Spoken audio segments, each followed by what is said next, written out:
আশা করি সবাই ভালো আছো, আমিও ভালো আছি। আজ 25শে বৈশাখ, কবিগুরু রবীন্দ্রনাথ ঠাকুরের জন্মদিন উপলক্ষে আমার লেখা কবিতা আজ তোমাদের শোনাবো। রবি ঠাকুরের অর্পিণুতে কাব্যে গল্পে অগাধ প্রাসাদ ভরা, মন ধ্যান তপ জপ হলেন দিশে হারা। ছড়িয়ে দিলেন উপন্যাসে বর্ণ বরণ ছন্দে ধরন, গীতাঞ্জলি ছড়া। হর্ষে হর্ষে গান কবিতা অনুরাগের ছোঁয়া, বিশ্বব্যাপী পেয়েছে আজ রত্ন ঘরা ঘরা।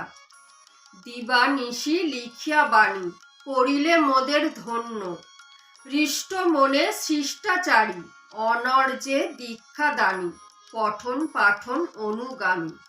উপাধিতেও নেই খামতি, তাতেও তিনি শ্রেয়, হাল ছাড়েনি কোনো বাধায়, লেখাই ছিল ধর্ম। কোথায় পেলেন অট্টালিকার দুর্বোধ এই প্রসন্নতার শঙ্খ, দীপ্ত তরী রেখে গেছেন ধরণীতে অর্ঘ্য।